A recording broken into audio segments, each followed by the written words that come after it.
Hey everybody, Keith Dotson here in the small town of Uniontown, Alabama.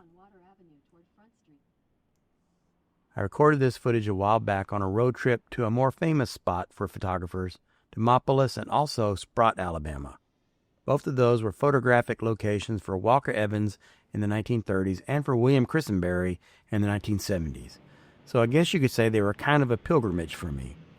I published the Demopolis and Sprott video a while back. Be sure to watch that if you missed it when it was first released. But I found Uniontown by accident on my way home, and I love these kind of back road discoveries.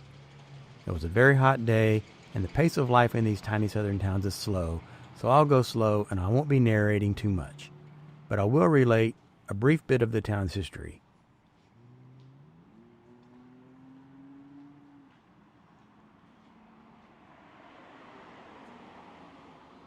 Just look at that old Piggly Wiggly store. Wow.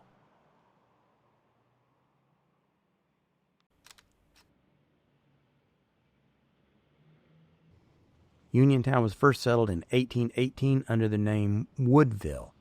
It was incorporated in 1836 and became the terminus of Alabama's first road made out of wooden planks. Can you imagine that? It ran from here to Demopolis. The Alabama-Mississippi Railroad came through town in 1857. Like much of the Deep South, Uniontown was a cotton-growing region, and in 1897 the Uniontown Cotton Oil Company was built here to manufacture cottonseed oil.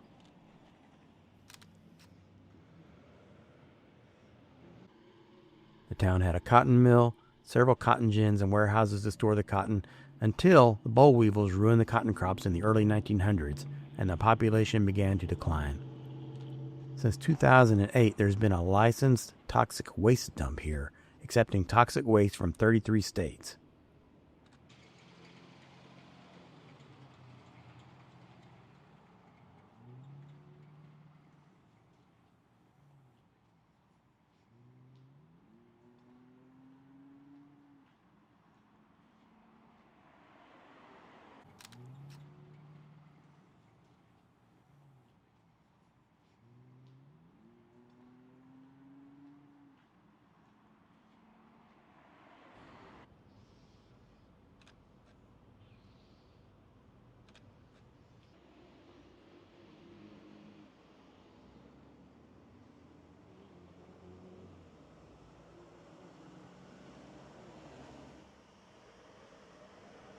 I don't have an original history of this building, which would most certainly have been a store of some kind, but there's an awesome hand-painted sign on the window glass that says Kennard's.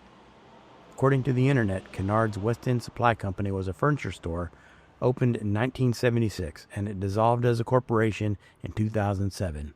Since the name is still on the window, I assume that was the final occupant of this building.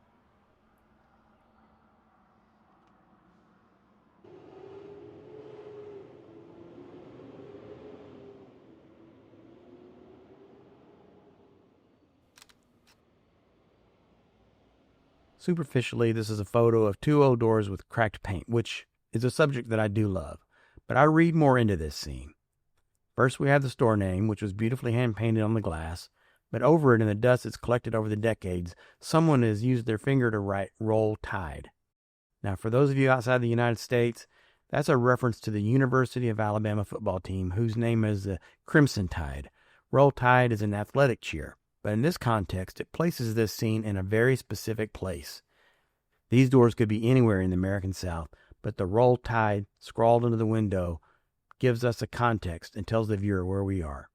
As I said, I don't know when this building was constructed, but I've seen this style of door handle on other old buildings from the 1890s to the early 1900s.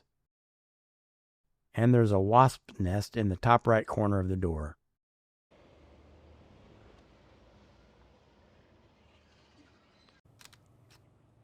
Farming communities like Uniontown are really on the decline. According to the geopolitical strategist and author Peter Zeihan, more than 90% of Americans worked in agriculture industry in 1900, but in 2025, it's only about 1%.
This paint looks like a map of time, doesn't it?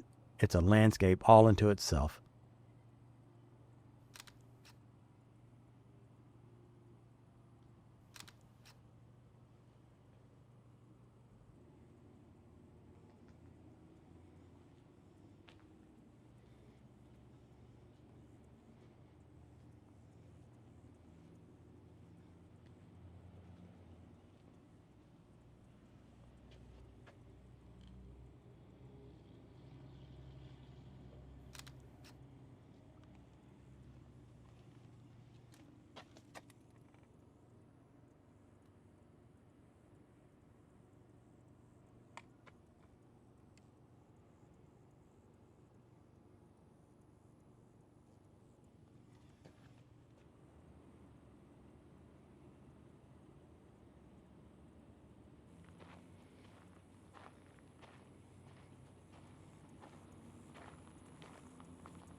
For some reason, there's still water running out of this old ruin.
Okay, y'all, the heat was getting the best of my Fuji GFX100S.